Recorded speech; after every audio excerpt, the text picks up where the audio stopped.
Hey guys, welcome back to my channel. Today I'm doing something just a little bit different. So the Disney Plus show Obi-Wan has come out and I really want to do a review on it. Also, my husband and some of my friends have been wanting me to do a hair tutorial. So I figured since I had to wash my hair anyway and style it, I would combine the two. So I'm going to recap what happened in the first two episodes of Obi-Wan while doing my hair. So stay tuned. Down in the description, I will put which products I use to wash my hair, and also I'll try and show the products that I'm currently using to style my hair. So I washed my hair already, and I actually had to run out for a second. So my hair dried really fast, so I'm gonna have to re-wet my hair just a little bit to style it. It's always great to put your products in while your hair is still wet, so I'm gonna use my little mist spray to wet my hair. And I definitely can't do my hair with these glasses on. So the show starts off with a full recap of the trilogy from the 1990s, early 2000s. So basically Phantom Menace, Attack of the Clones, and my favorite, Revenge of the Sith.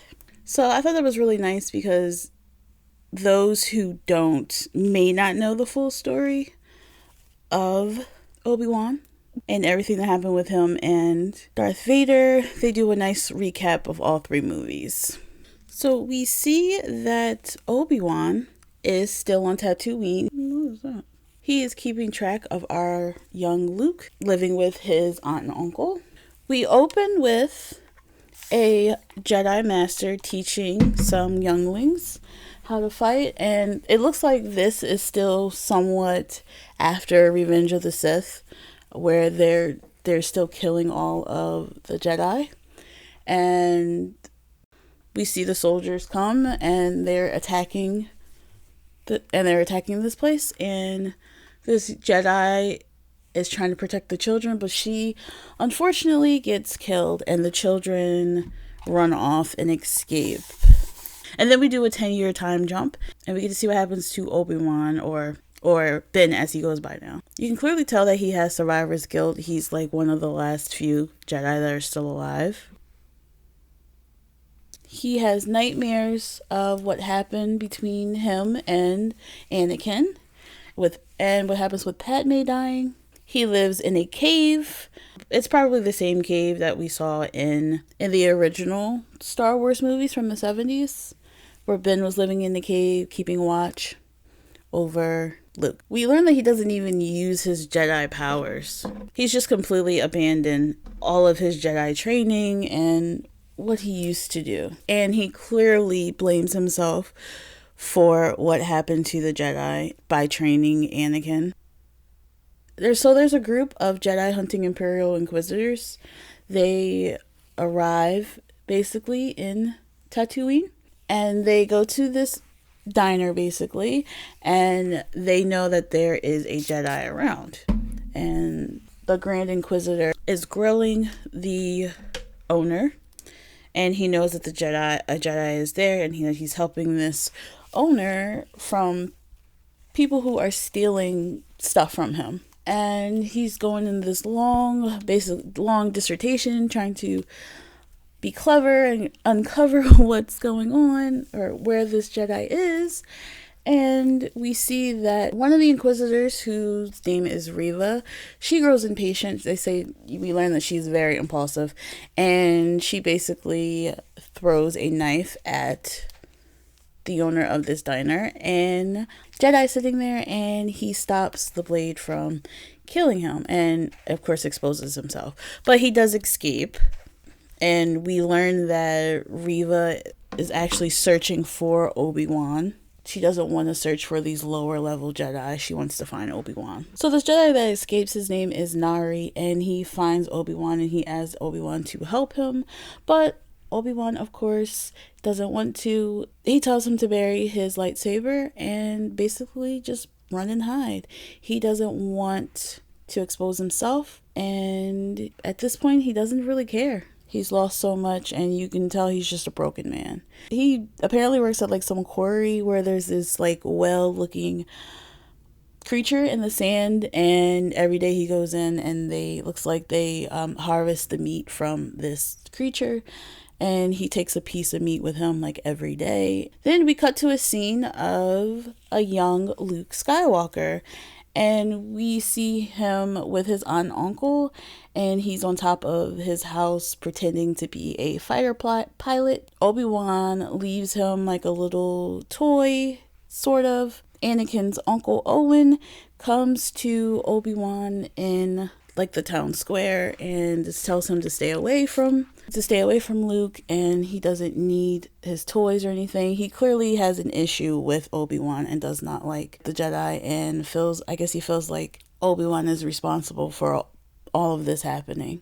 And we see the Inquisitors are there. They arrive and they're looking for Nari, and Reva notices Owen, and she basically threatens him and his family that if the people don't give up where the Jedi they're looking for is, that they're going to kill Nari and his whole family. Thankfully, the Grand Inquisitor stops Nari, so she does not kill Owen, and Obi-Wan is not discovered. Then we get to see what a young Princess Leia is up to. We see that she's on Alderaan with the Senator, who's played by Jimmy Smits, and that she is a very rambunctious and spunky kid. She doesn't really like her princess life, and she wants to just be adventurous and do what she wants to do. There's an event coming up, and she has to get dressed and get ready to go, and she trades places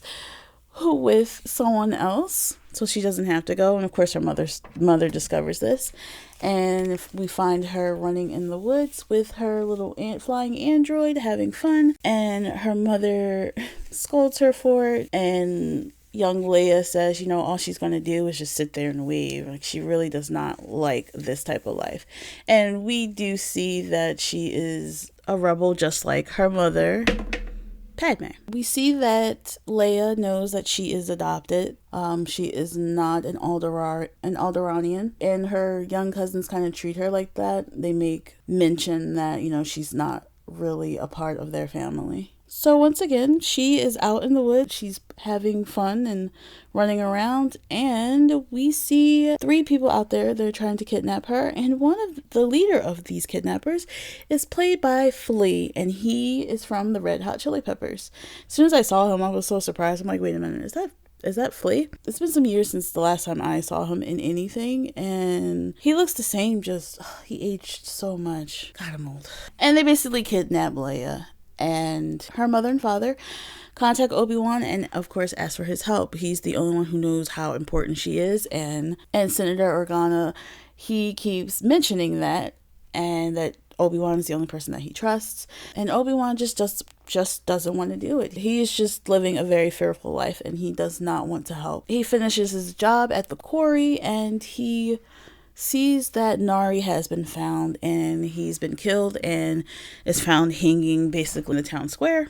And when he goes home, he sees that Senator Organa is there and pleads and begs for Obi-Wan to help his daughter. And he finally agrees, and he gets intel on where she was basically headed. And he goes into the desert in the middle of nowhere and digs up his lightsaber, and he gets on a transport to go find Leia. And that's the end of episode 1. I think they released the first 2 episodes together because the first episode, it ends on nothing really happens. Yes, Leia gets kidnapped, but it's nothing really epic going on. There's not really any fight scenes. So I think they made a very wise decision on releasing both these episodes together. So in episode 2, I'm not exactly sure why Reva is so obsessed with Obi-Wan. I'm sure as the episodes go on, it will be revealed. But it seems like she feels like Obi-Wan owes her some kind of debt. Not exactly sure what's going on there, but I can't wait for that to be revealed. So Obi-Wan lands on the planet Daiyu, and he's searching for Leia. And he comes across this little boy who says that if he's looking for someone, that he knows of a Jedi that can help him. So Obi-Wan goes to this Jedi, and we see Kumail Nanjiani is playing this other Jedi. He basically uses his Jedi mind trick to force a guard into letting this woman on a transport.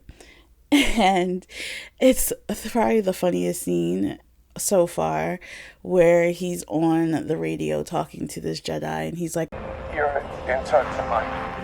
I'm sending a mother and son to your gate. You will let them through when they arrive." "I'll let them through when they arrive." And of course, Obi-Wan knows that this guy is basically a fake, and he confronts him. And it's revealed that he was just using magnets to pull his lightsaber to him. I don't know what happened to all my hair clips. And we learn that the person that he was using his Jedi mind trick on was just a friend of someone who was in on the scheme with him. But you can tell he kind of has a good heart, because he does genuinely help this woman and her child.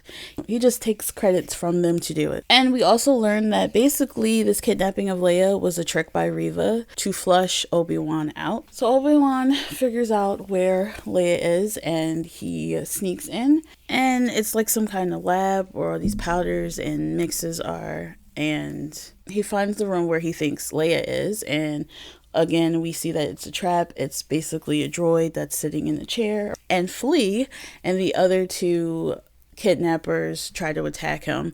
But Obi-Wan, he has one of the spices or powders that was in the lab. He throws that, puts on his gas mask, and it basically gets Flea and the rest of them high as he escapes. And Reva is upset when she finds out he's escaped. The Grand Inquisitor and the fifth brother, they confront Reva and tell her to let go of this pursuit of trying to find Obi-Wan and send her on her way. Which I'm surprised they didn't have her escorted back to their ship, whatever, because she goes rogue even more, and she puts out a bounty for Obi-Wan in a John Wick-esque scene, and we see all the bounty hunters and the people there who get this notice about Obi-Wan, and they go looking for him. Meanwhile, Haja, he also sees that there's a bounty on Obi-Wan, and he goes to find Obi-Wan as well. The Grand Inquisitor wants to go after Obi-Wan himself. We get to learn a little more about Reva's backstory, or the third sister. It doesn't seem like she's one of the fallen Jedi. The Grand Inquisitor lets us know they basically found her in the gutter. She's not worthy like they are. So again, there's more hints to her background being very much connected to Obi-Wan in some way. Meanwhile, Obi-Wan and Leia are running through this town trying to escape without being captured, and he sees that there's a bounty on him. And Leia herself knows that Obi-Wan is keeping some secrets, which we learn later is he knew he was being hunted. And she keeps asking him, if he's really a Jedi, to show his powers and stuff like that. And she's basically holding them up while they're trying to escape. After Leia sees a bounty hunter trying to get Obi-Wan, she thinks maybe, just maybe, Obi-Wan is working with the kidnappers as well, and he's not who he says he is, so she takes off running, which of course creates all kinds of chaos. So Leia starts running on these rooftops trying to get away from Obi-Wan, and he's chasing her, of course. And in the meantime, these bounty hunters are shooting at Obi-Wan, but he's trying to save Leia. Then we see Reva. She's on the rooftops as well, and for some reason she's Batman in this. And she's just sitting there, crouched down, surveying the town. It was a very funny scene because, the first thing I thought was Batman. So then Leia gets to a huge gap in between two buildings, and she's thinking about jumping, and Obi-Wan keeps yelling to her, don't jump, don't do it. And of course she jumps, and she doesn't make it. She ends up holding onto the wires and asking Ben for help after she didn't listen to him all this time, and she slips and falls. And so Obi-Wan has to use his Jedi powers to stop her from hitting the ground. Obi-Wan runs down to her, and she finally believes that, yes, he's a Jedi. Then we see Haja. He comes up, and you think that he is going to attack Obi-Wan and Leia and try and turn them in for the bounty, but no, he seems to have a huge respect for Obi-Wan. He even calls him Obi-Wan, so he knows who he is. He tells them that there's a rarely used cargo port where they can hide, and as they escape, he runs to the third sister and says that he is the Jedi that they've been looking for. And of course she doesn't believe him, and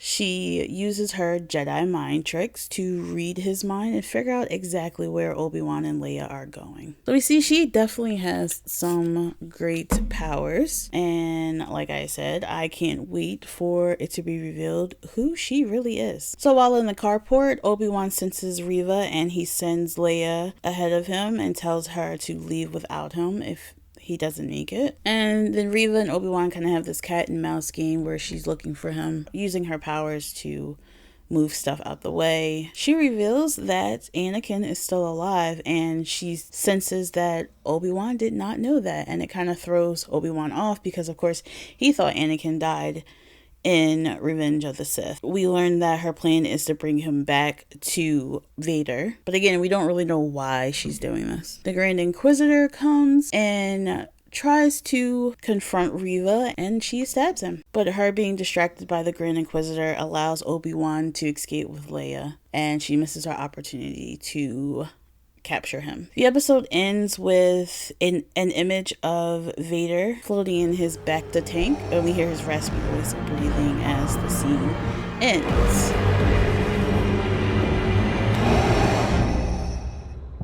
Okay guys, I'm all done. I cannot wait for the next episode of Obi-Wan. It's coming out again this Friday on Disney Plus. And as the mystery unfolds, I hope you guys stay tuned, and I hope to do more recaps of this show and other shows as well.